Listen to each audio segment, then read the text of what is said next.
All right, we've got some big news out of the Texas A&M Aggies football program. Of course, Coach Elko has taken on his responsibility full hog at this point. He is filling out his coaching staff, trying to address every position of need and get this Aggies program back where it should be, back where it needs to be. And he recently made a sneaky good hire in addition to the staff.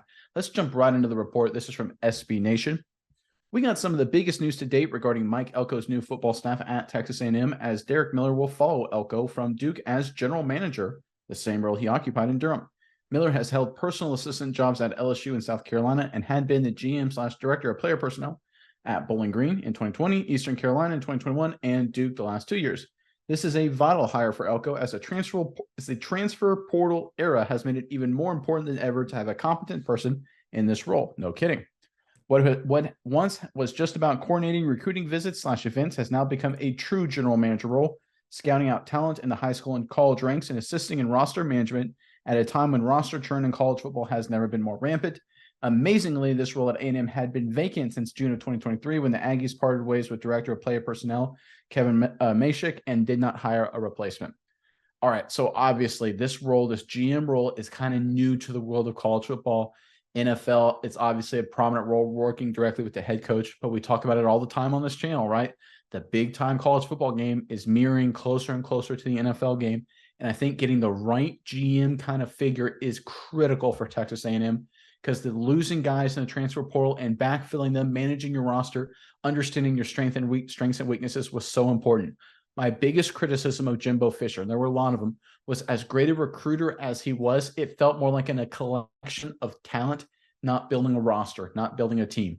Getting a GM on board that Elko is familiar with and has worked well with in the past could be a guy to focus on the overall structure of the team and the roster as a whole, as opposed to just collecting talent, and should hopefully help them, whether it's in the recruiting game or in the transfer portal game, to fill up this roster what's best for the team. Again, not just collecting as many 5 stars as possible. You got to build a quality team, got to get everyone who can play together and work together and grow and develop together as a program. I think it's a big time hire for Texas A&M. Miles, I'm curious what your thoughts are, but Aggie fans, look, at this point, obviously there's been a lot of big news in college football in terms of the college football playoff, who got in, who got left out. Really curious about you guys. We want to hear from some third-party people. Some people say Alabama should not have been in. Some people say Florida State should have definitely been in, and Alabama totally got the favorable opinion here from the committee. Give us your thoughts here. Should Alabama have gotten in? Should Florida State have gotten in? What do you think should have happened with the college football playoff? Really curious because you guys are kind of an unbiased third party for the most part, even though you are in the SEC West. Let us know what your thoughts are in the comment section below. But Miles, what do you think of this hire here for A&M and just the impact the transfer portal has on major college football right now? Yeah, no, I think this is a really big hire for A&M, especially because it's a crucial position. Like you said, the scouting recruiting for A&M has been talented, but it seems scatterbrained. It seemed like throwing darts at a dartboard, trying to get the highest number of points possible. Really wasn't a lot of forethought to it. And I think Derek Miller is an excellent replacement for this position because he has lots of different experience as a lots of different parts in the country. He goes to Duke. He's been to LSU, been to Bowling Green. He's got a widespread base, a lot of connections, a lot of seeds all over the country. And now, like you said, we're mirroring the NFL game. Head coach doesn't necessarily have a ton of time lately to scout, recruit, comb through the transfer portal, see who's all available, just like NFL coaches don't necessarily have a ton of time to scout players, to go through draft profiles, to do all that kind of stuff. You let the general managers do that. Let the coaches coach. Now, in college, the coaches are going to have to recruit as well. That's a big part of it. But to get your preliminary stuff done, having a guy like Miller on board is going to take a lot off of the plate of Elko. And having a guy that he trusts, was with him at Duke, they've known each other for a long time, is going to be very, very important. So I think Elko, with his wide base, he already has some SEC connections.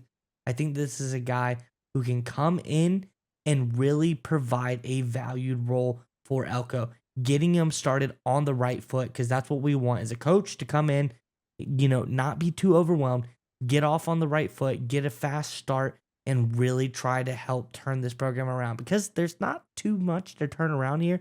A lot of talent on the roster, very good atmosphere for guys in Texas. So I think they just need a little bit of a push in the right direction. And between these two guys, I'm already very excited about what's going on. Yeah, and it's just one of those things you kind of alluded to it. I talked about it as well, where it just felt like sporadic in terms of recruiting. And I went back and I pulled up the 2022 Texas A&M recruiting class. And this is what I mean by collecting talent. That was the number one class in the country by everyone's metric by a wide margin. But look at the breakdown by position: one quarterback, one running back, six wide receivers, four offensive linemen, eight defensive linemen, two linebackers, and then seven DBs. That just seems sporadic, right? Normally from a recruiting class, you maybe get one or two quarterbacks, one or two running backs, maybe three receivers. You'd like to have five linemen, right? Theoretically, every recruiting class, you would like to have all five, but four is not a terrible number. Defensive line, eight, that feels like a lot. You'd really only need maybe one platoon there. So four defensive linemen seems perfectly fine.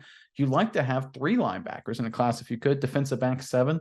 You can't play seven DBs, right? You can play six most of the time.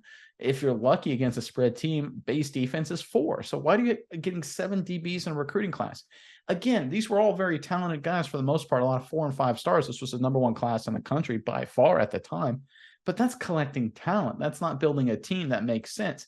And maybe if we knew what the A&M was strategically, like, oh, the reason you got six receivers is because you're running, the old school Mike Leach air raid. But that's not what they were doing, right? Maybe you have eight defensive linemen because you rotate all the defensive linemen every play. They did that a little bit, but not a crazy amount, right? Maybe, you only recruited two linebackers because we're going to play eight DBs all the time. You play seven DBs, be dime package all the time. Not really. They were pretty standard defensively, mixing in different packages as the situation persisted. So again, in terms of the recruiting strategy, it just seemed all over the place, just a collection of talent. Bringing in a GM to kind of work with the head coach to keep the eye on the goal of building a roster is exactly what A&M needed. Honestly, it's disappointing that whoever was in a similar role under Jimbo Fisher couldn't figure it out. But I think Elko has the right idea here, bringing in his former right-hand man to help him with this process. And if they can do this, if they can manage the roster the right way in terms of building a team, you alluded to it, Miles, they are great at recruiting in the state of Texas. They were great in recruiting nationally for a good portion of their talent as well. Get a little bit better in the transfer portal. That should help them too. They're going to have the talent. Just focus on building the right roster, getting the right collection of people across the entire team is exactly what the Aggies need to really turn this thing around and get back to winning a lot of big time bowl games, a lot of double-digit win seasons. I think this hire is a key step to getting back there.